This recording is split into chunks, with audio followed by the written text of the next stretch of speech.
Perasas Kyries ke Kyri, agapiti Fili Synadelphi ke Fitites. Ime ibon Westcote Diepthentria tis Americanikis Scholis Klassikon Spudon sin Athena, ke ine haramu nasas kalosorizo edo apopse, yatin proti mas dialexi, se syndiasmo, metin ekthesi, ikazondas ikonizondas tis samothraki, apoton omero sto hololens. Kalos orizo episis, osus apoesas, mas paracolothite dia dictiaca.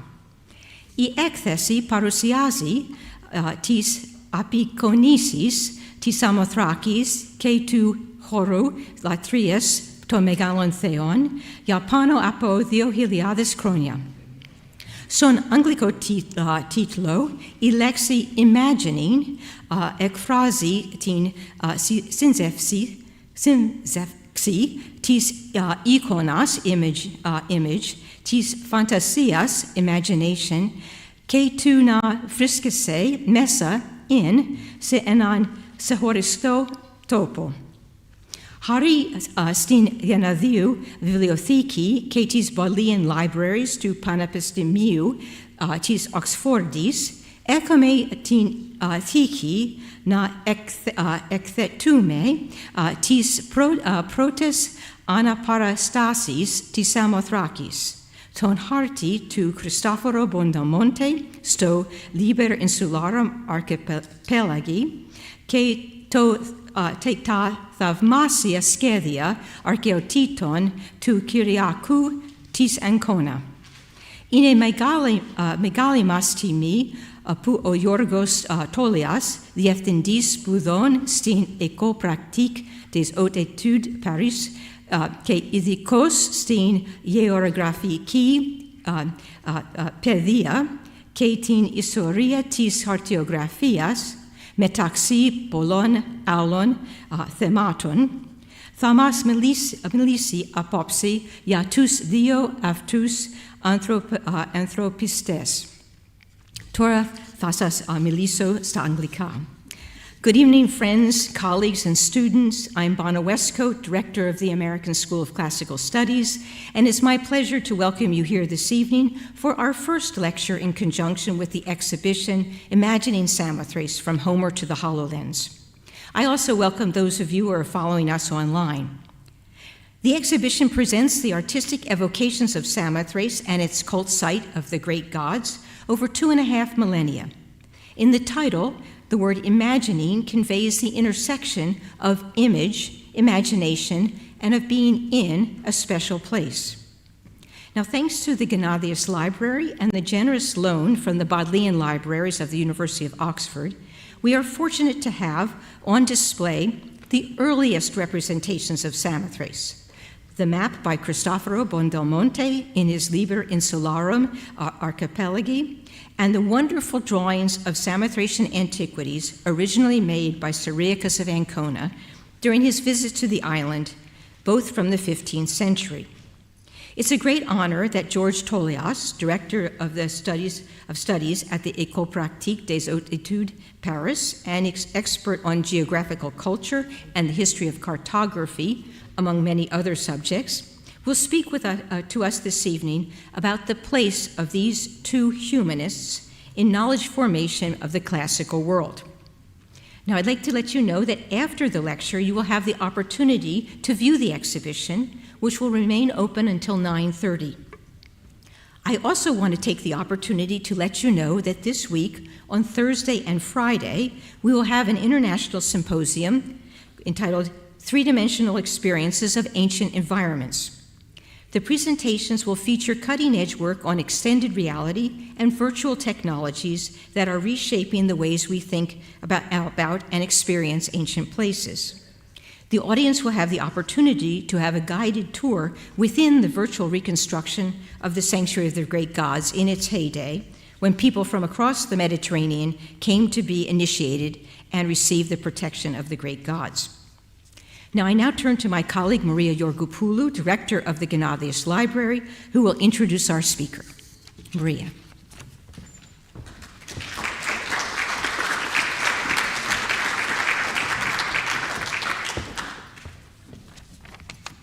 Όπως λέγαμε με τον Γιώργο, οι Αμερικανοί μιλούν ελληνικά και εμείς μιλάμε αγγλικά. Τέλος πάντων, είμαστε πάντοτε εδώ στην Αμερικανική σχολή, πάντα προσπαθούμε να χρησιμοποιούμε και τις δύο γλώσσες.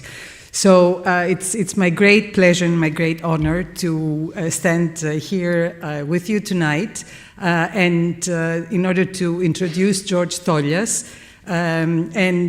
I have to say I'm a bit overwhelmed with emotion today for a couple of reasons. First of all, because when I was trying to write this introduction for George, I realized that for many years, for the first decade that I was director of the library, we worked very close together and we did wonderful things. I first met George in 1999 during a conference of the history of cartography here in Athens, where I was giving a paper, and he had curated an exhibition at the Gennadios Library with maps of the Gennadios Library and had written a catalog. And then we worked on a very interesting project on Pausanias, and we had an exhibition and a book published. So it's really wonderful to welcome him back after many years, maybe 10 years? I don't know, since he was in this room giving a lecture. The other reason why I'm quite emotional is that Yorgos Tolias and Leonora Navari, who is also in the room, were very much connected with the collection of maps of Margarita Samurkas and have published a book, a catalog of her maps, and have worked with her. Margarita left us, passed away about a few weeks ago, and we would like to dedicate this lecture in her memory. Margarita was a great supporter of the library, a wonderful and very keen map collector of maps of Greece. So it's wonderful to be able to remember her. A few things about George. It's very clear that many people know him, and he's a very accomplished scholar. He studied at the University of Sorbonne, Paris 3 and Paris 4, where he received his doctorate in 1993. And in 2000, he received a habilitation à diriger des recherches from the University of Nice, Sophia Antipolis. From 1995, he worked at the Institute for Neo-Hellenic Research at the Ethniko Idrima Erevnon, where he was in charge of the research program Geographical Culture and History of Cartography. And I think most of us in this room know him in this capacity. And then since 2014, he has been lured to Paris, first slowly and then more aggressively, where he's now director of research at the École Pratique des Hautes Études, and where he's in charge of the seminar representations of space, late medieval and early modern period. So George has worked on cartography, has worked on the Enlightenment, on the formation of the cultural and territorial identity of modern Greece, and he's also now working on transfers between knowledge and techniques on the one hand and between ideological, political, and cultural priorities on the other. He has published many books and has received many honors. If you wouldn't mind, I would like to just point out some of the books. An exhibition catalogues, British Travelers in Greece, 1750-1820, La Médaille et la Rouille, Images de la Grèce moderne dans la presse littéraire parisienne, in the end of the 18th and beginning of the 19th century. And then two books that are very close to the topic at hand tonight, the Greek Portolan charts in Greek and in English, Tanisologia, the books of islands, and many other things. And his most recent book, appeared in Greek in 2021, η γέννηση του ελληνικού κράτους, χαρτογραφία και ιστορία, the genesis of the Greek nation, of the Greek state, I guess, cartography and history. And he's now working on Venetian military atlases of the second half of the 16th century and the Grand Insulaire of André Thévet, from the maps and manuscripts at the Bibliothèque Nationale in Paris, as well as maps of Thévet here at the Gennadios Library.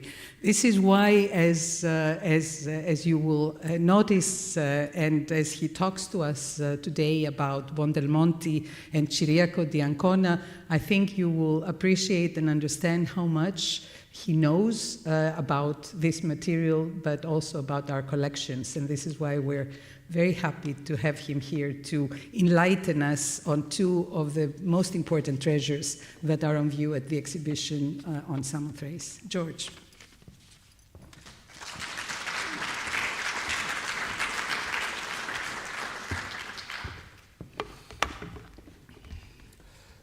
Ευχαριστώ πολύ, Μαρία, για τα πολλά που είπες. And thank you, Professor Westcott, for your introduction, and thank you both for the invitation. I've been asked to make this presentation in English. It's not my language, as you can listen, as you can hear. I'm excusing myself for my accent. I hope that you won't have problems following the presentation. So, erased pages, there it is.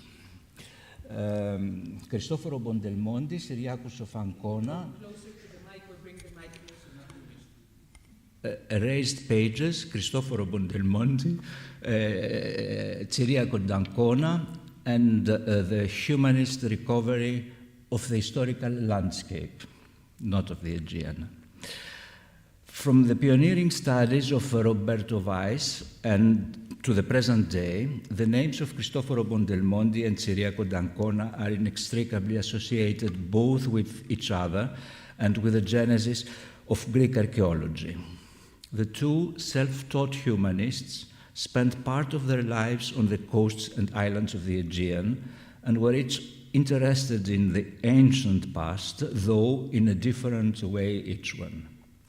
Brilliant the one and obscure the other, they both sought to capture the historical dynamics through the new sciences of humanism, geography and cartography for the former, epigraphy and art history for the latter.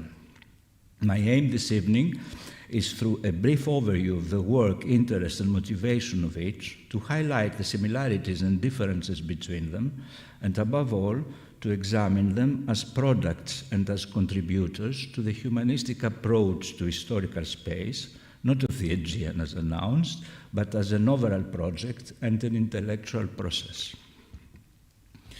First, in chronological order, comes Buondelmonti. There we start. First, in chronological order, comes Buondelmonti, a subject both tiresome and frustrating. The maps in the Liber Insularum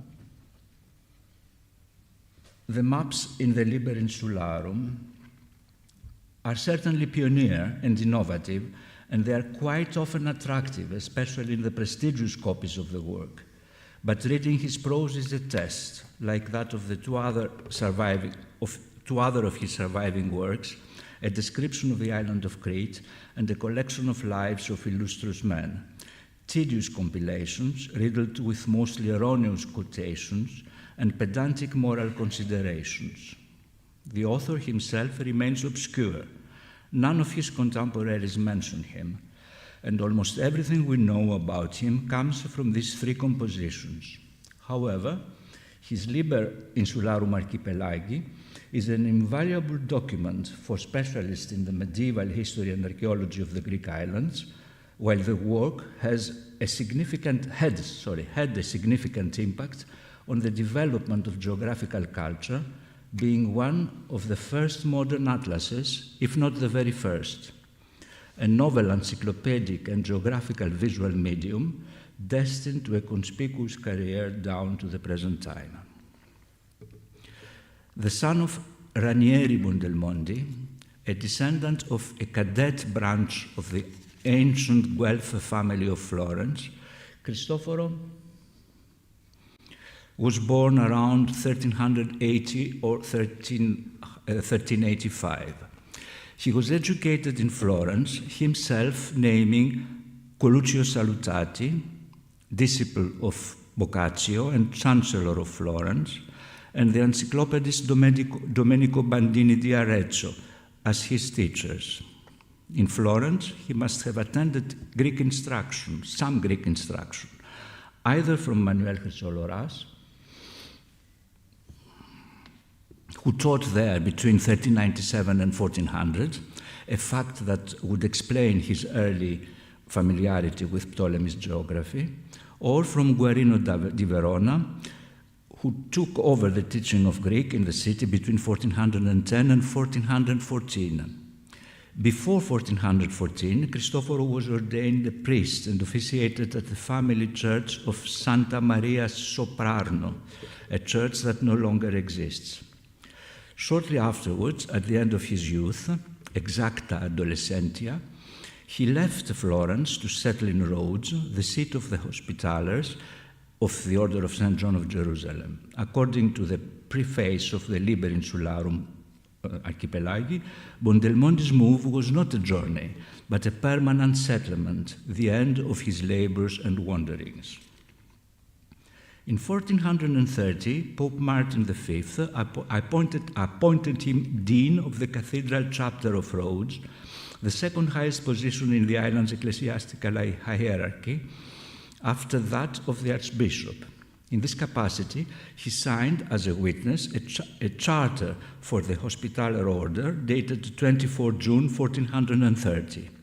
This is the last surviving testimony on Buondelmonti. It's highly likely that he died in Rhodes during the plague epidemic of 1531. The Rhodes Archaeological Museum holds a mutilated, undated Latin inscription in Gothic script containing moral maxims attributed to Jerome, Seneca, and Socrates. It is engraved on a cylindrical antique marble cypus, which, after being used by Buondelmonti, was used as a tombstone of an Ottoman, which is why the upper part has been erased. The lower part of the inscription has been preserved as it was protected by the earth. It is not, of course, Buondelmonti's tombstone, as it has been suggested. A maxim on the inconsistency of women is not the most appropriate epitaph for the Dean of the Cathedral Chapter of Rhodes. The inscription must have been engraved during Buondelmonti's lifetime, before his appointment to the chapter, in order to mark his residence in the city of Rhodes and to display his erudition. During his stay in the Levant, Buondelmonti made several trips to the Aegean Sea. From the dates of the various versions of his works and the ex libris of Greek manuscripts he acquired in diverse places and still kept the manuscripts in the Laurentiana, we can deduce that he was in Crete in 1415, 1416 and 1418, in Andros and Imbros in 1419, in Andros and Imbros in 1419, and in Constantinople in 1420 and early 21. His travels resulted in 3 geographical works: a description of the island of Crete, which included a map of the island. It's not this, it's a copy, of course. Composed in 3 versions between 1417 and 1420, and addressed to the Florentine humanist and bibliophile Niccolò Niccoli, the Descriptio Insulae Crete. The Liber Insularum Archipelagi. Oh, sorry, not this yet. The Liber Insularum Archipelagi, addressed to the Roman Cardinal Giordano Orsini, a powerful patron of the arts and a key figure in the settlement of the Great Schism of the West, and a large map, there we are, and a large map of Crete, of Constantinople, I'm lost, one moment, of Constantinople, now lost, drawn up for Witold, Grand Duke of Lithuania of Ukraine. Buondelmonti also compiled a brief collection of biographies of illustrious men, which survives in only one copy of just 16 folios, kept in the Bibliotheca Gambalugiana in Rimini. The work was written in Rhodes in 1423 and addressed to the King of Cyprus, Janus Lusignan. In addition to the maps that accompany his two geographical works and the large lost map of Constantinople, it is quite possible that Buondelmonti drew other maps as well. In the catalogue of Giordano Orsini's library, Giordano Orsini was the one for whom Buondelmonti wrote the Liber insularum. In the catalogue of Orsini's library, which was destroyed, the library, during the sack of Rome in 1527, alongside two copies of the Liber insularum Archipelagi, one of which is listed as figuratus, illustrated. Other maps are listed, one of Egypt, another of Babylon, Cairo, two Mappae Mundi, and two more with undefined subjects, one of which is signed by Cristoforo. Many hypotheses have been formulated as to the aims of Buondelmonti's travel and the reasons for his settling in Rhodes. It's curious, however, that the most likely hypothesis has not been formulated, that of his attachment or even his service to the Hospitallers of Rhodes. In the absence of evidence, we are once again in pure conjecture, yet this is the only hypothesis that can explain his many journeys, his various contacts, and even some of his opinions. In the first decades of the 15th century, two Hospitaller galleys, assisted by numerous auxiliary vessels, systematically patrolled the waters of the archipelago to ensure the safety of communications. Their pilots were well acquainted with the islands and coasts of the region, and if they had not drawn up detailed nautical charts themselves, they certainly possessed some of them and were able to provide all the necessary indications to a trustworthy person wishing to undertake this task. Buondelmonti mentions the variety of ships on board which he undertook his voyages, as well as the frequent company of sailors. He recounts that once at Delos, he was helped by 1,000 men when he tried to raise the gigantic statue of Apollo from the ground. This figure, 1,000, is perhaps not exaggerated when one considers that a galley had up to 32 pairs of oars, with 7 men on its bench, which makes a sum of more than 900 persons. In the last Italian version of the Liber, dated 1430, Buondelmonti states that he traveled with all available means. I'm quoting, sometimes with pirates and sometimes with merchants, sometimes with gripi, small boats, and barks.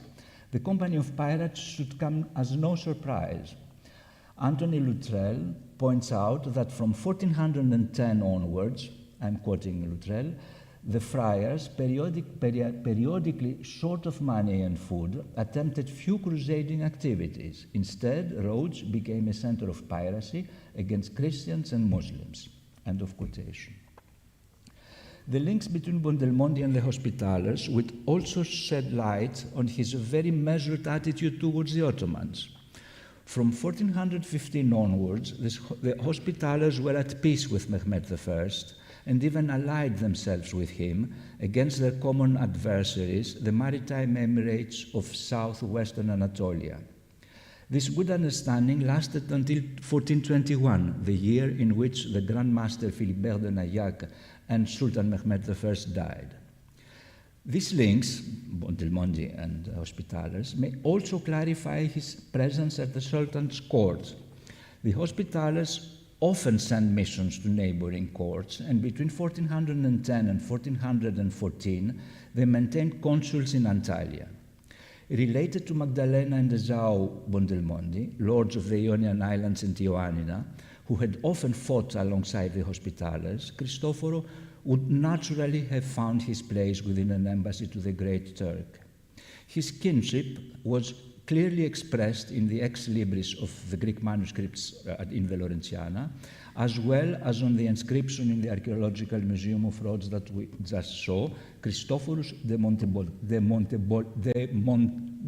Montibus, excuse me. Cristoforo Buondelmontibus, this is it. The Liber Insularum Archipelagi is a regional atlas of the islands of the Ionian Sea, the Aegean Sea, and the Sea of Marmara, as well as a few important coastal centers such as Gallipoli, Constantinople, Mount Athos, and Attica.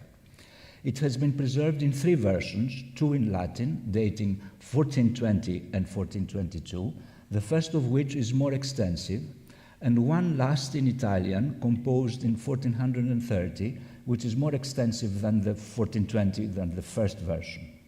Curiously, we do not yet have a critical edition of the Liber Insularum Archipelagi. Ludwig von Sinner's edition of 1824 is the one to which we still refer, even though it is based solely on the copies held in the Bibliothèque Nationale de France and only from the short version of 1422. And it does not include a critical commentary. The Liber Insularum Archipelagi is the earliest modern atlas. It proposes a new form of regional encyclopedia, both narrative and visual, offering readers concise information of all sorts, geographical, political, historical, archaeological, mythological, arranged according to their geographical position. These informations are geographically exposed, is an atlas. The encyclopedic aspect of the project is based on both its content and its form, a repetitive series of 79 entries, each alternating text and maps. The novelty of the form does not mean that there were no previous collections. Let me show you some. I have here some different copies of the Isolario, of the Liber Insularum. And what is interesting with this special tradition of this manuscript is that the copists were adding not a lot of things in the text, but they were mostly adding things on the maps. There we are. So we go back. Tap.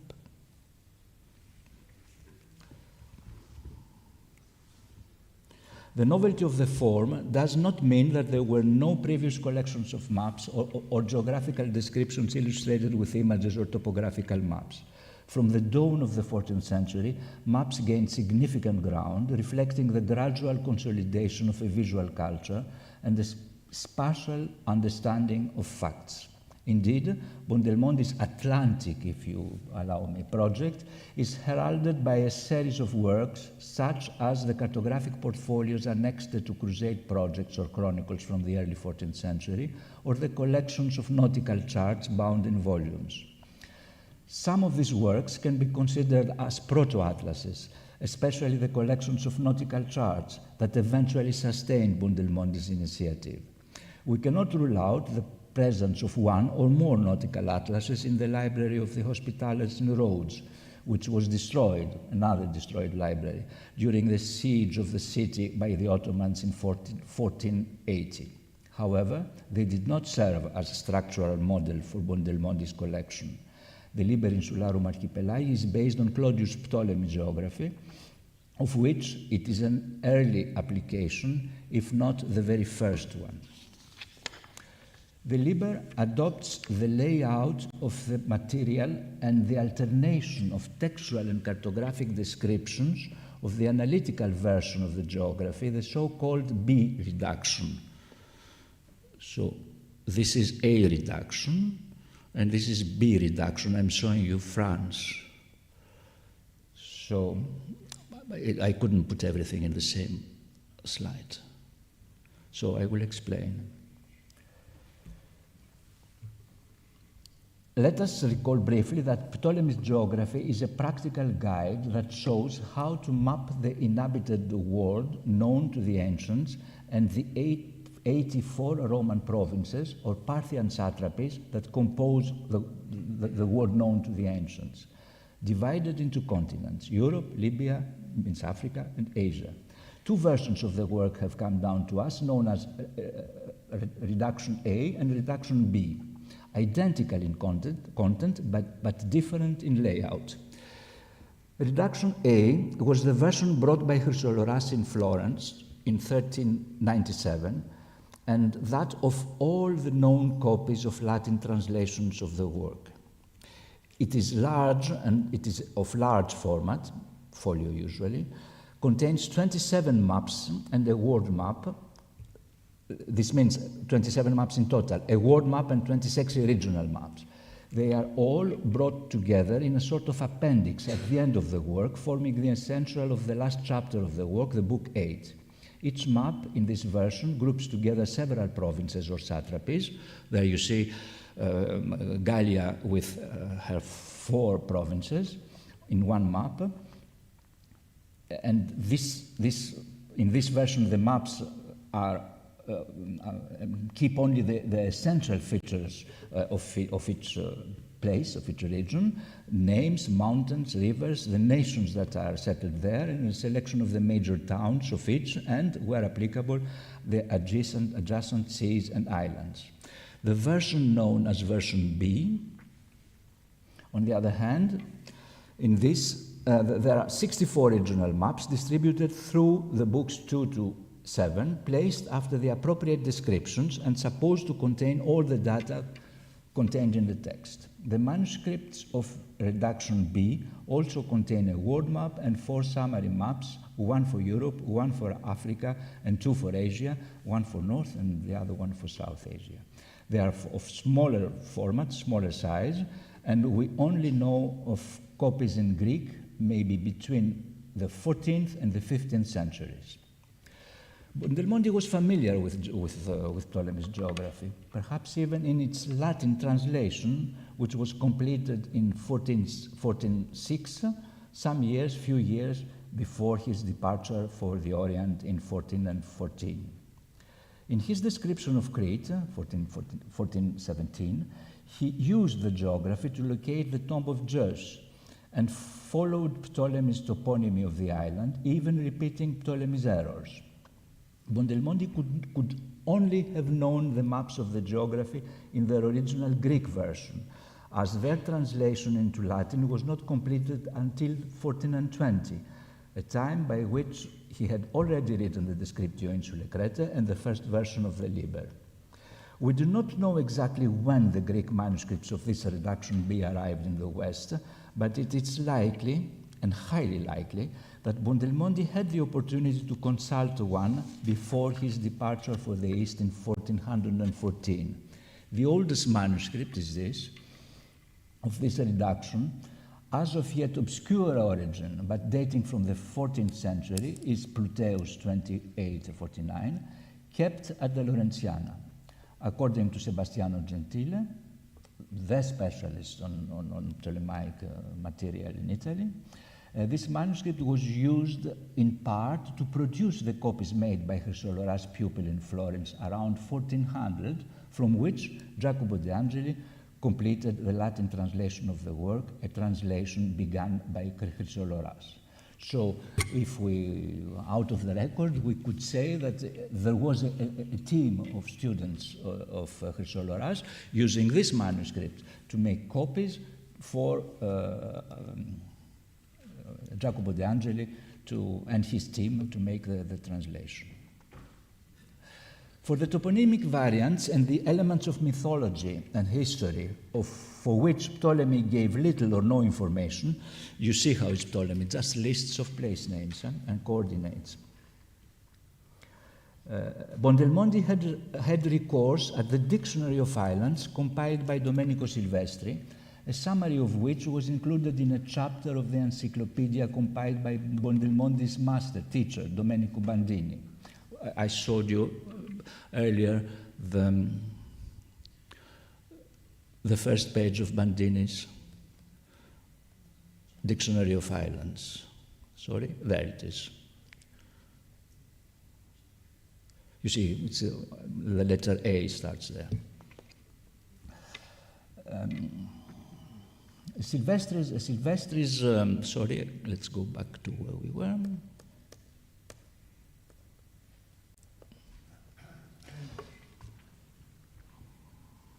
Domenico Silvestri's work was the Insulis et Earum Proprietatibus, on islands and their properties, a learned dictionary of islands compiled in Florence by Domenico Silvestri between 1385 and 1406, and presented by the author as a supplement to Boccaccio's Dictionary of Ancient Geography, designed to facilitate the reading of ancient authors, which did not include islands. The De Montibus, Silvis, Fontibus, Lacubus, etc. of Boccaccio didn't include islands. So Silvestri undertook the task to complete it by an enormous 600 islands, 300 pages of manuscript.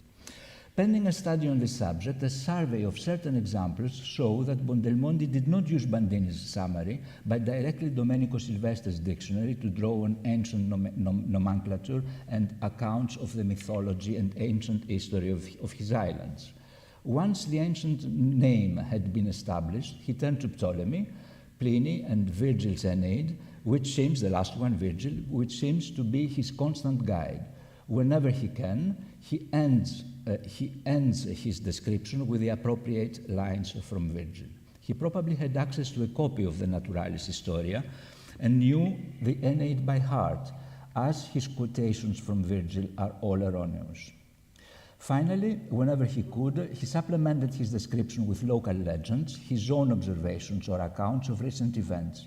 When an island did not appear in Silvestri's dictionary, as was the case with Samothraki, Buondelmonti was unable to identify its ancient name. Knowing only its actual name and its position, he relied on nautical charts and Ptolemy's maps to compose his description.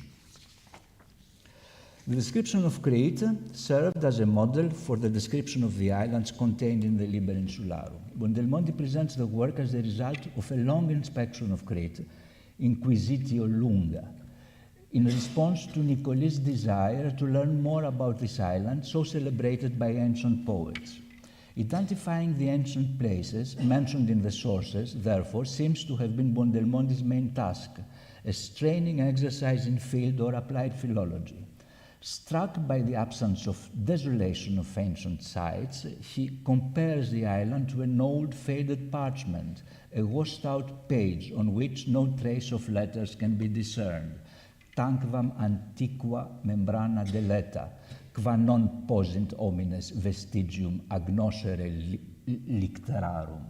And ends his observation of desolation by lamenting, where are, I have it or I don't? I didn't put it, sorry. And ends by lamenting, where are the many ancient cities of which so much has been said? Where are the countless ancient cities of which so many poets have spoken? Where are the temples? How can we recognize their marvelous outlines when all of them, humble or grandiose, have fallen into dust? You see the style, eh? Lamenting over the erosion of time and the decay of human things is a common and perennial attitude found in Roman, medieval, and modern authors. Yet, Ciriaco of Ancona does not lament. That would be out of place coming from a man full of energy, charm, and wit. All the more so because antiquity was not lost for him. Ciriaco revives the dead, as he puts it himself, according to his biographer and friend, Francesco Scalamonti. He constantly reenacts antiquity through his drawings, his transcriptions, and his collections, but also, in a quite theatrical way, through his own example. He composes epigrams and engraves inscriptions all over the ancient world. Dozens of them have been located in Italy and on the shores of the Adriatic and the Aegean. He revives the dead also by his letters that seem to have been sent from the ancient times. Allow me to read you one of his letters, it's the only thing that I will read you, dated Chania in Crete, the 5th of July, 1444, and addressed to a young noble athlete, Niccolò Zancarolo.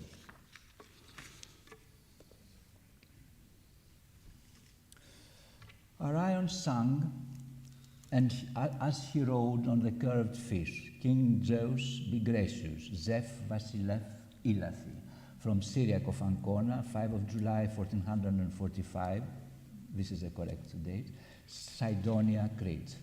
To Nicolas Zancarolis, son of A, the outstanding Sidonian archer and excellent victor over bowmen. Today, the 5th of July, the favorable, fair, and celebrated day of quiver-bearing Delian Diana, he defeated by his vigorous courage and worth not only the outstanding Parthian, Scythian, and Icarnian archers, as well as others from foreign parts, but also proved superior to the expert Sidonian bowmen in an athletic contest held on the sand before the city walls here in Cydonia, once the noblest of the Cretan coastal cities, now the illustrious Venetian colony of Canea, under the gaze of the distinguished citizens and colonists.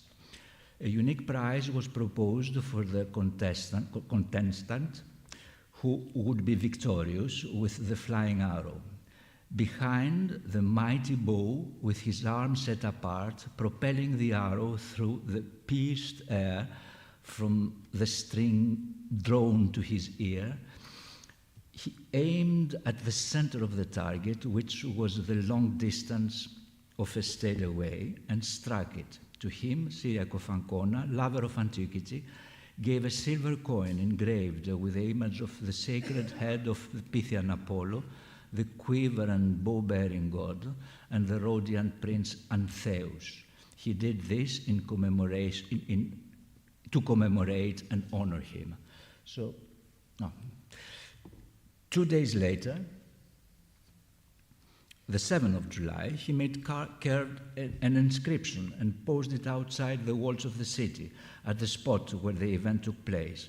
It contained quotations from Isidore, Pindar, Lucan, Virgil, Ovid, and Apuleius on Cretan archers, followed by these lines: Cyriacus of Ancona, lover of Hermes, choose all these brilliant and famous sayings of the ancient writers and poets to record here as a proof of the ancient worth and all the Sidonian worth of all the Sidonian and Cretan archers.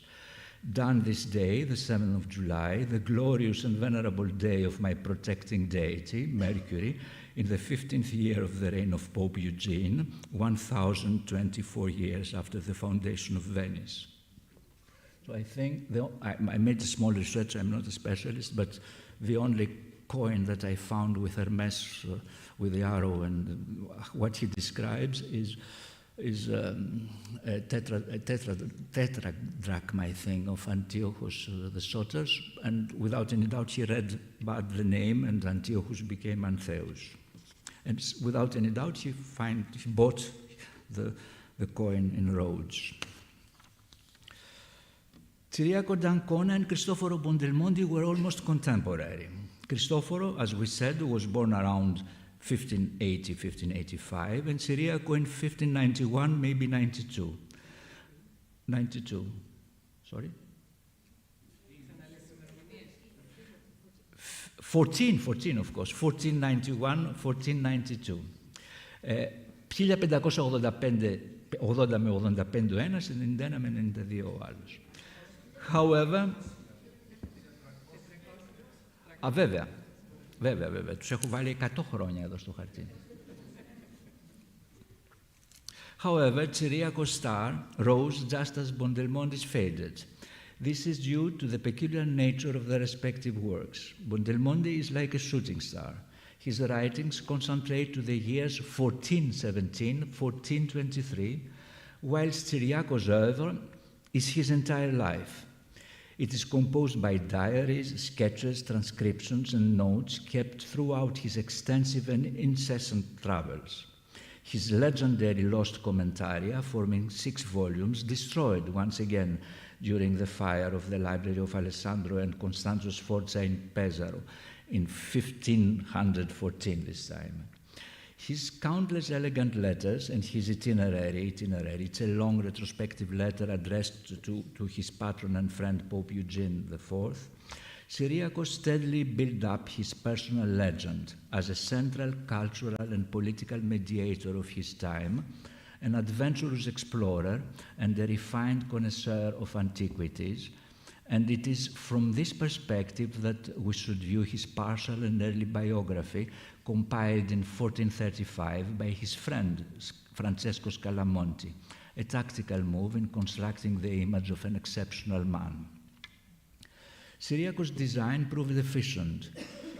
In close contact with the Pope, the German and the Byzantine emperors, the Ottoman Sultan, and the Italian and Levantine lords, Western humanists and artists such as Filelfo and Brunelleschi, Greek scholars such as Bessarion and George Plithoniamistos, Ciriaco responded to, in his personal way, to the major political issue of his time, the union of the churches and the great alliance against the Turks. In this context, he played a decisive role in a cultural, political, and mediatic operation aimed at promoting Hellenism in the West and revealing the fading Byzantium as the repository of Greek antiquity. Buondelmonti and Ciriaco never met, although they were sometimes in the same place at the same moment. This surely indicates that they did not evolve in the same social and cultural environments. However, Ciriaco owned a copy, now lost again, of Buondelmonti's Liber insularum. Sorry, this is the biography, and this is the Cyriacus copy of Buondelmonti. Owned a copy, now lost, of Buondelmonti's Liber insularum, an apograph, a copy dating from 1474, much later, now in the Bodleian Library, contains, in addition to Buondelmonti's Liber, several drawings by Ciriaco, as well as various texts of a geographical nature, a volume that Ciriaco had probably assembled to help him plan his explorations. So there is a small issue here, is that if this is a copy of the Liber insularum made at the 40s, let's say, when Ciriaco was in Greece, he shows that the plan of Constantinople, the column of Justinian with the statue of Justinian without the statue, and we know that the statue was brought down by Mehmed II and melted. So there is an issue there, because in the early copies of Buondelmonti, the statue is on the top of the column, and Ciriaco himself saw it and made a copy of it. So maybe the copist, maybe it had nothing to do with this isolario, had nothing to do with Ciriaco. Our two men form a striking contrast. In the case of Buondelmonti, we have the work, but we don't have its author. In the case of Ciriaco, we have the author, but not the work. The contrast becomes clearer when one reads their texts. Poggio Bracciolini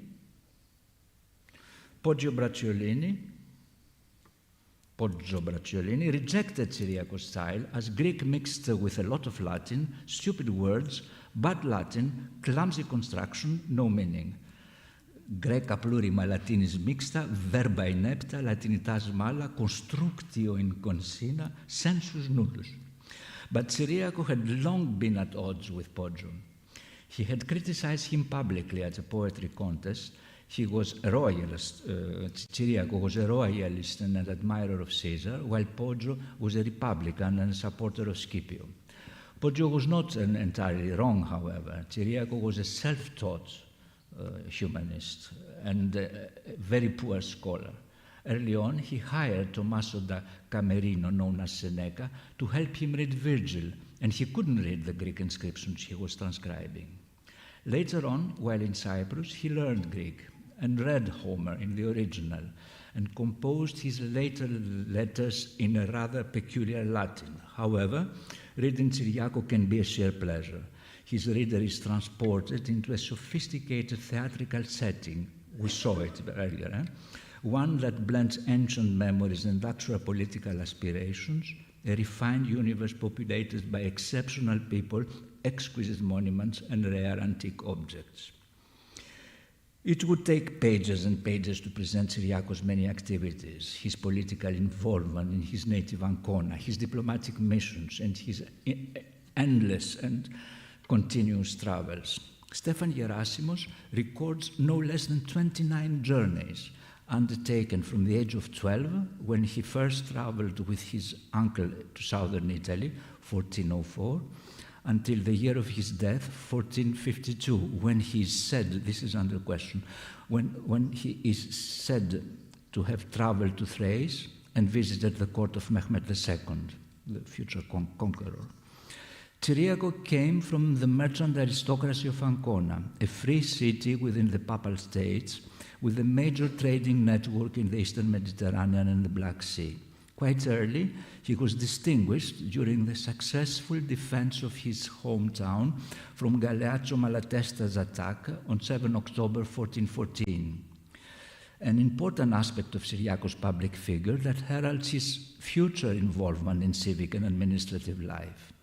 In 1418, he travels as a scribano. It's the usual beginning of all the merchants, Venetian and Anconitan Genoese, as a scribano on a relative ship to Constantinople, where, according to Scalamonti, he met Manuel Paleologos for the first time and saw important monuments in the city. From this date and on, there hasn't been a single year that he didn't travel. He sailed on merchant ships and made sure to combine successful commercial activity, networking with influential personalities, and pioneer antiquarian exploration.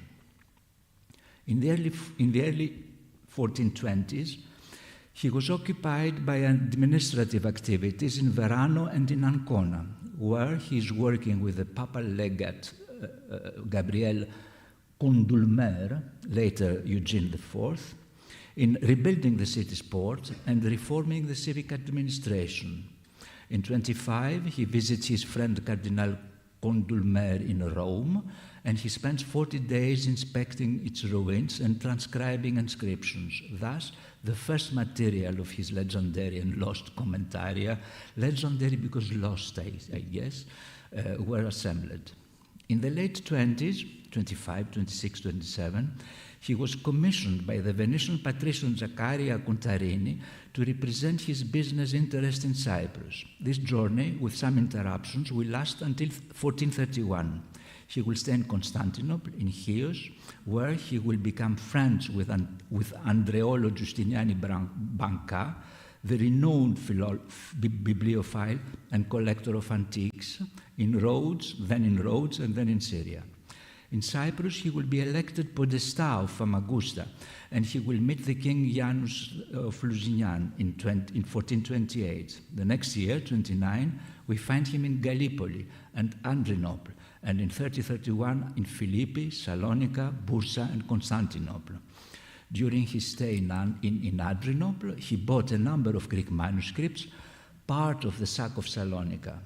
One of these manuscripts was a copy of Ptolemy's Geography, the first one he owned. He had the second one also. Back in Italy in 32, he travels, pleading the cause of the crusade against the Turks and visiting some Virgilian sites. He moves to Siena to meet the elected emperor Sigismund, and he remains at his court until his coronation on May 13, 1433, in Rome. The next year, 34, finds him at the courts of northern Italy, always defending the cause of the crusade, and the year 35 in Egypt. Between 35 and 37, he undertakes two important diplomatic missions to Dalmatia and Greece. The years between 38 and 42, he stays mainly in Italy, where he attends the Council of Florence, where he militates for the union of the churches and the anti-Turkish crusade. However, he does not forget his civic duties. In September 37, he was consul of Ancona, in 38 magistrate, in 40 regulator, a high office of managerial nature, and he dealt with the stipulation of a treaty between Ancona and Ragusa. In October 43, over 50 years old now, undertakes another voyage on Venetian and Genoese ships to Greece, goes to Chios, Athos, Cyclades, Constantinople. This period is well documented by his abundant correspondence with Andreolo Giustiniani Banca. In 47 and 48, we find him at Mistras, searching for the ruins of Sparta and studying Strabo's geography with the elderly George Gemistos. It was then that, as part of an embassy from the King of Hungary, he personally met Sultan Murad II and the future and last emperor of the East, Constantine Palaiologos. Still in 48, he visited his friend Charles II Toko in northeastern Greece. According to some scholars, in 1452, Ciriaco travels to Thrace at the court of Mehmed II, but the last records show him in Italy, in Venice between the end of 48 and beginning 49, in Ravenna, Padua, and Ferrara at the court of Leonello d'Este, and in Genoa in 49. He dies in Cremona in 1452. Geography unites the many facets of this triple life, that of the merchant, the politician, and the antiquary. We now know that Ciriaco has been a keen reader of the Iliad and the Aeneid, the founding texts that shaped the cultural universe of Greece and Rome.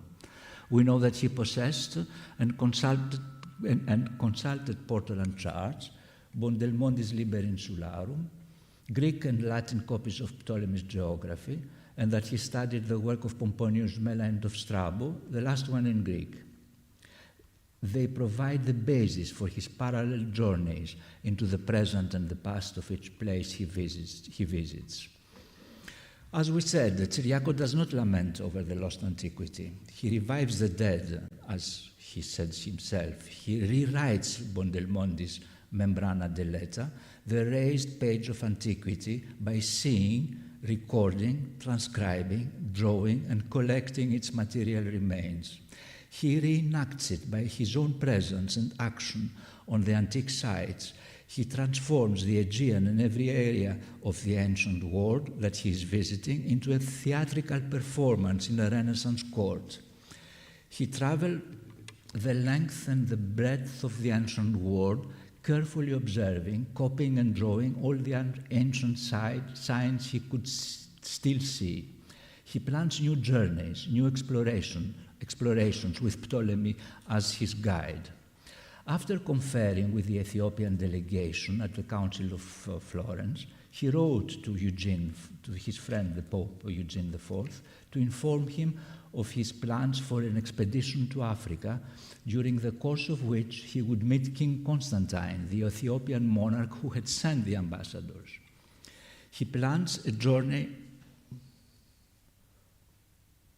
These are his copies, the Greek copy here of most possibly, the Greek copy and the Latin copy of Ptolemy. He plans a journey to the pyramids, Siene, Meroe, and the sources of the Nile in the mountains of the moon, and his return through the temple of Ammon, the Atlas Mountains, and Gadir at the columns of Hercules, where he will take a boat back to Italy. From the place names he mentions, it is clear that the journey was planned after Ptolemy's map. As always, one purpose was to find the realm of Prester John, King Constantine, whose help might be sought against the Muslims. Another was to inspect the monuments and inscriptions of antiquity, but there was also a further consideration, the desire to follow in Ptolemy's footsteps, literally, and through practical experience and observation to complete and improve the work. His biographer, Francesco Scalamonti, will insist on the parallel between Ptolemy and Ciriaco. With all the due rhetorical exaggeration, Scalamonti stresses that Ciriaco was alone in the world after the distinguished geographer Claudius Ptolemy of Alexandria, who dared to travel, see, and explore this world. And as I have often heard from his own lips, everything in this world that lies towards the most distant promontories of the ocean, and even as far as the island of Thule, and the other withdrawn parts of the world, he had set himself to see and examine. He even goes as far as to invent his antique counterpart with an inscription he forged and which according to him was found at the columns of Hercules, dedicated to the main gods. Read if you like. I, Heliodorus, insane man of Carthage, order that I be embalmed in this sarcophagus placed at the end of the world in order to see if anyone more insane than I would have dared to enter these places.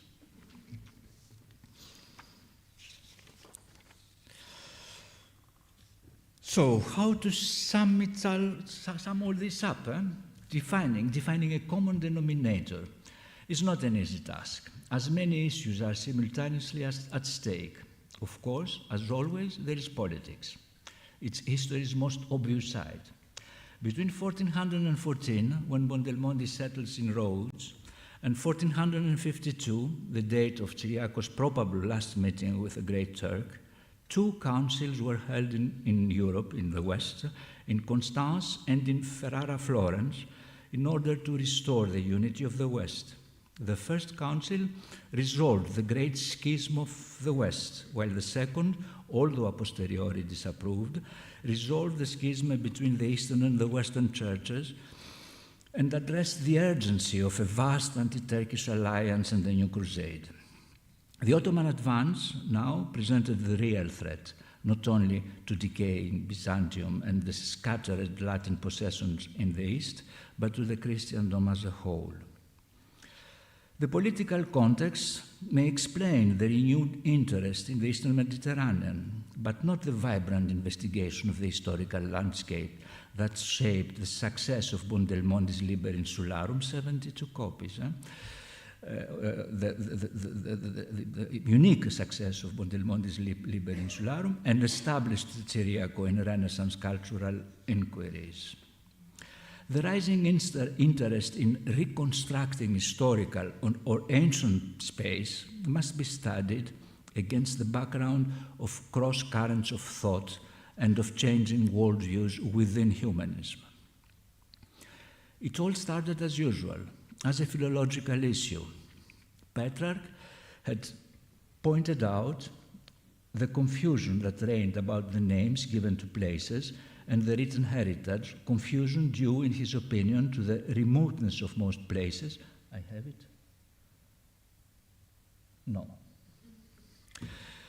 Because it's a quotation. The confusion that reigned about the names given to places in the written heritage, confusion due, in his opinion, to the remoteness of most places, to the mutation of their names, and the carelessness of copyists. He also indicated the remedy, their correction by the most scrupulous investigation possible, both of authors and especially cosmographers, and of descriptions of the earth and certain very old maps. Go back to geography and find the real names. Boccaccio responded to this directive. He drew inspiration from Vibius Equester de Fluminibus, a sort of reading aid for poetry compiled between the 4th and the 5th centuries, which listed in alphabetical order the place names quoted by the great Augustan poets. Boccaccio spent the last 20 years of his life compiling this dictionary.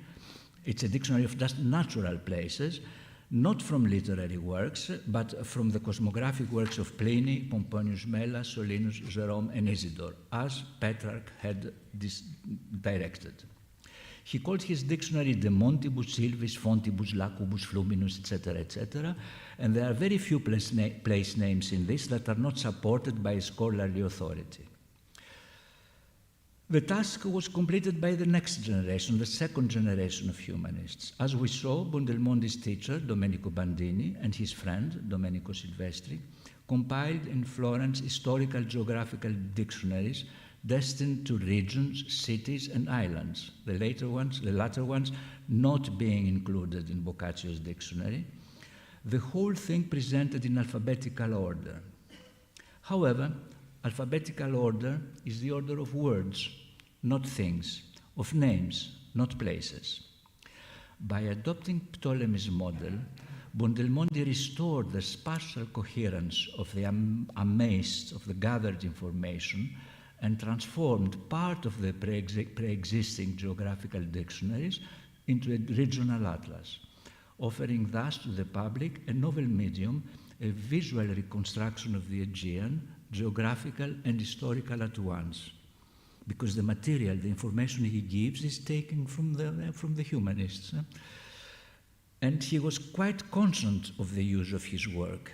In his address to the reader of the last Italian version of his Liber, 1430, he states, "And certainly my labors will be of great use and pleasure to those who devote themselves mind and soul to reading books, because what the poets say in a brief and ambiguous way, they will be able to see as eyewitnesses, depicted on the spot, and not noted with brevity. They will thus be able to understand more easily and explain more clearly to their listeners." The heuristic value of maps was long time at this age recognized. A century earlier, Paulino of Venice observed that without a map of the world is not only difficult but impossible to imagine or even to conceive what is said about the sons and the grandsons of Noah, the four kingdoms and other nations and regions in both biblical and secular writings. This is obvious. Buondelmonti adds to this a supplementary and novel mnemonic value, the mnemonic value. According to him, maps enabled readers to see as eyewitnesses, depicted on the spot, what the poets say in a brief and ambiguous manner. Given that all actions take place in a particular place, the vision of that place triggers the memory of readings of the events that took place there.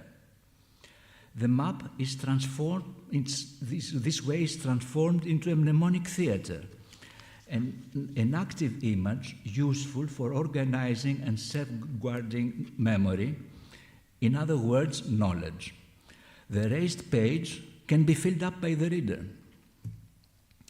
Buondelmonti's observation offers a key to understanding the great popularity of his Atlas of the Greek islands.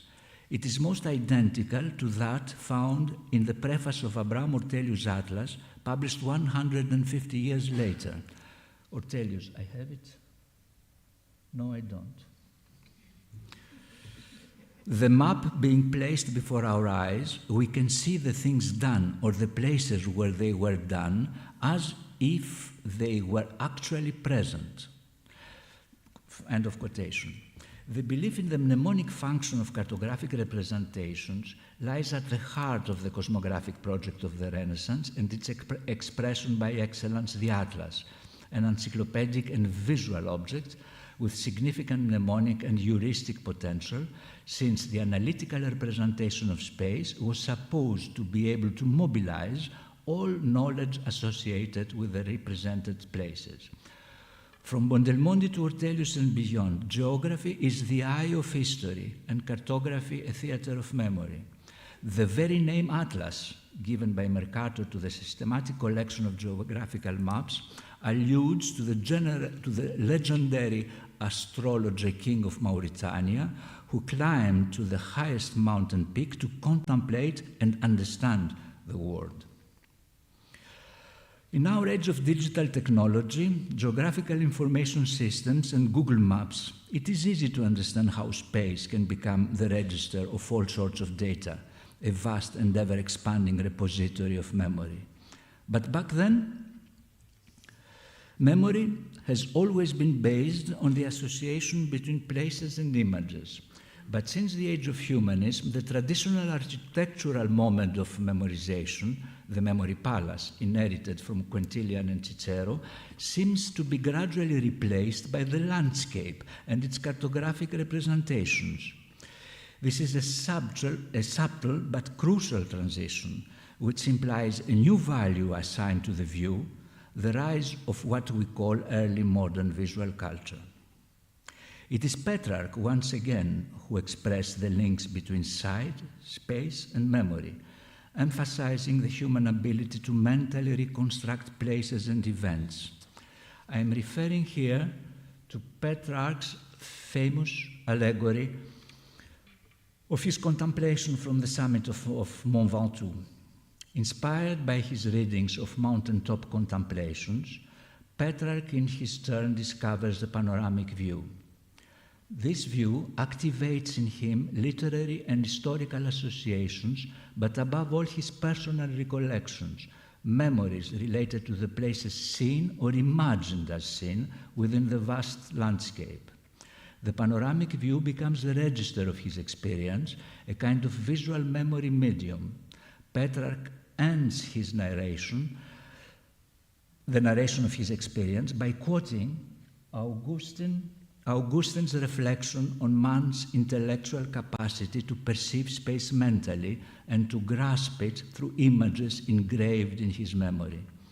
Men, this is Augustine, men go off to admire the peaks of the mountains, the mighty waves of the sea, the vast courses of the rivers, and the circuits of the ocean, the revolution of the stars, and they forget themselves. Petrarch does not quote Augustine's reflection in full. He expertly entrusts the informed reader with the task of completing the passage. They are not amazed. I have it? Yes. They are not amazed that when I'm speaking of all these things, I'm seeing them within me, in my memory, with such vast dimensions as if I saw them outside of me, the mountains and waves and rivers and stars that I have seen in person and the ocean to which I give faith. Confessions 8:15. So I think that was all for today. We can discuss if you want. Thank you very much for the attention.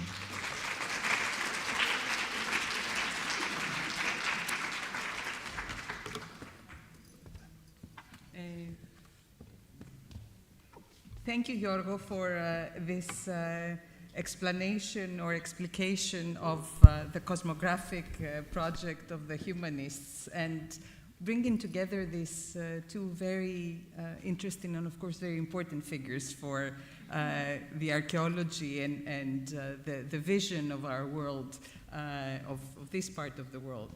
I don't know where Samothrace is. It's somewhere there. I mean, the mystique was there, the mountainous landscape, and we have the manuscripts to go and admire. But are there any questions before we... Or remarks?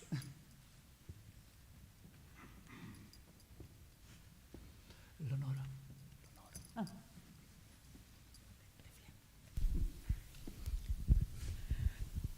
Γιώργο, θα ήθελα να σας ρωτήσω αν νομίζετε ότι το θέμα των νησιών έχει κάτι του ιδιαίτερο.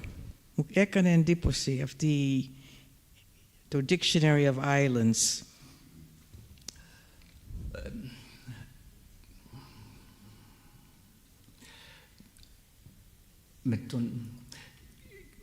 Η αρχή του ζητήματος είναι φιλολογική, η αρχή του.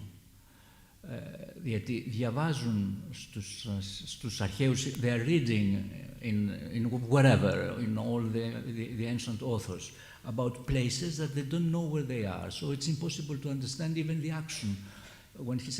When the author says he went from there to there and they don't know which are these places. So, and this is a philological, they want to understand the written heritage. How you divide this work?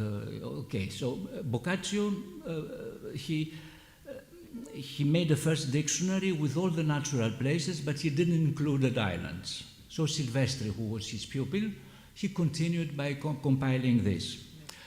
Of course, at the same time, there is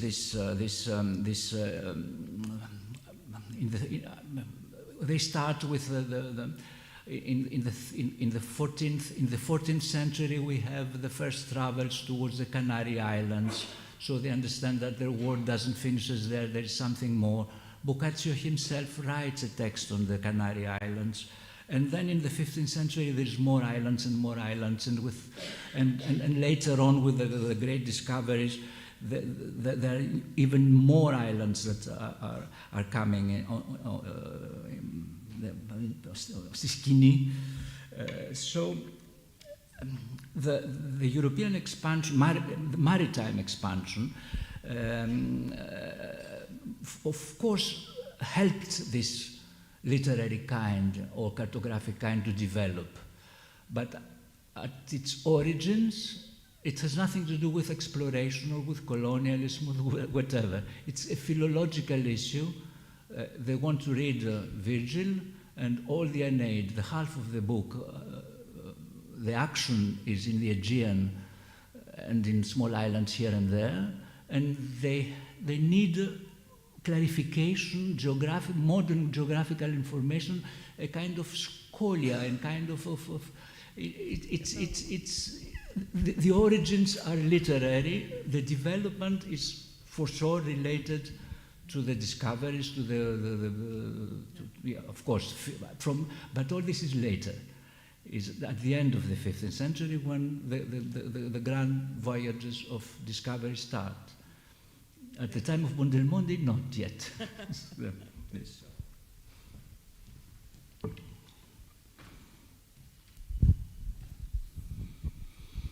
I think that I confused you.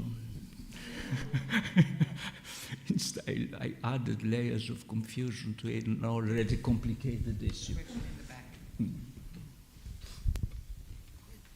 Καλησπέρα, ευχαριστούμε για την ομιλία. Ήθελα να ρωτήσω στα ελληνικά, να ρωτήσω στα αγγλικά. Ναι, είναι πολύ καλύτερο. Στο χάρτη της Κωνσταντινούπολης που δεν τον είχε τελειώσει, γιατί τα κτίρια, οι πύργοι και οι τοίχοι της πόλης στα δεξιά και στα αριστερά κοιτάνε αριστερά, ενώ το κάτω πάει ευθεία και η σελίδα είναι κάθετη. Μιλάτε για τον χάρτη του... Αυτό είναι μια δικιά μου υπόθεση. Όταν γράφει το βιβλίο των νησιών και όταν φτάνει στην Κωνσταντινούπολη, λέει ότι θα σας τα πω πολύ σύντομα, γιατί τα έχω πει αλλού, έχω παρουσιάσει την Κωνσταντινούπολη αναλυτικά στον μεγάλο χάρτη που έκανα για τον Βίτολντ. Αυτός ο χάρτης έχει χαθεί.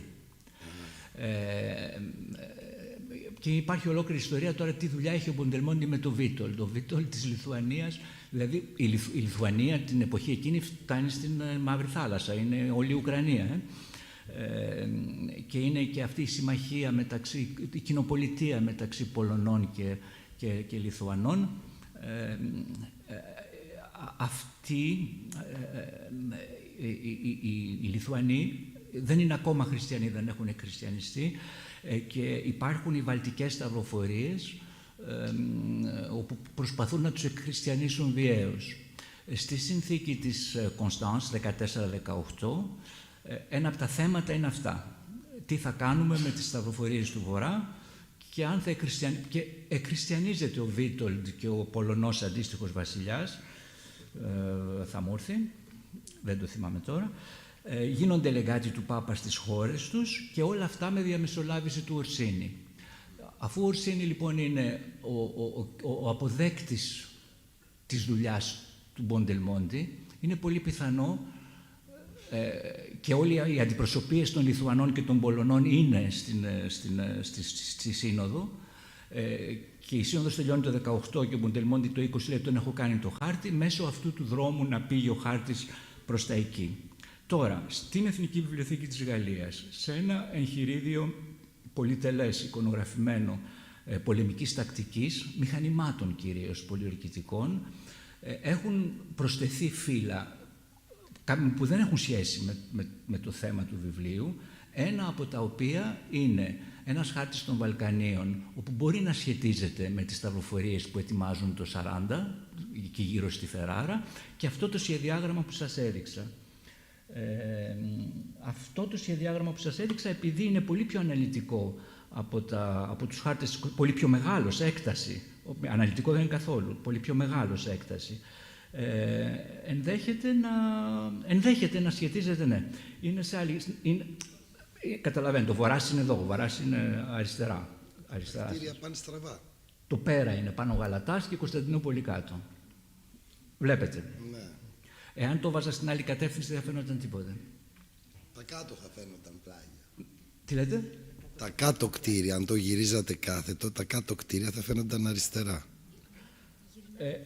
Ο Γαλατάς είναι πάνω, εν πάση περιπτώσει, η Κωνσταντινούπολη είναι κάτω, ο Κεράτιος, τι βλέπετε, την καταλαβαίνετε τώρα, έτσι δεν είναι? Και λέω μήπως, επειδή κανείς δεν ξέρει από πού προέρχεται αυτός ο χάρτης, μήπως αυτός ο χάρτης έχει να κάνει, μήπως αυτός που αντιγράφει αυτόν τον χάρτη έχει δει τον χαμένο χάρτη του Μεγαλοδούκα, αυτό. Αλλιώς η Κωνσταντινούπολη του Μποντελμόντι είναι αυτή που βλέπαμε πριν, συνηθισμένη.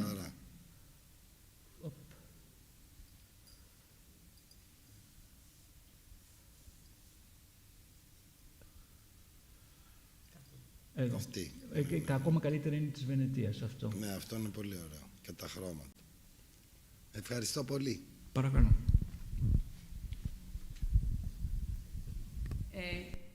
I think we should thank you very much for this wonderful array of thoughts that I need to revisit your talk.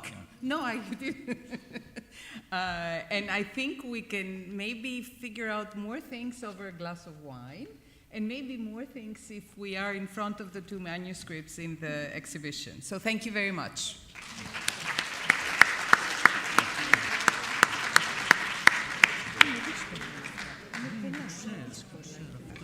Και εσύ τα ξέρεις και πετάς.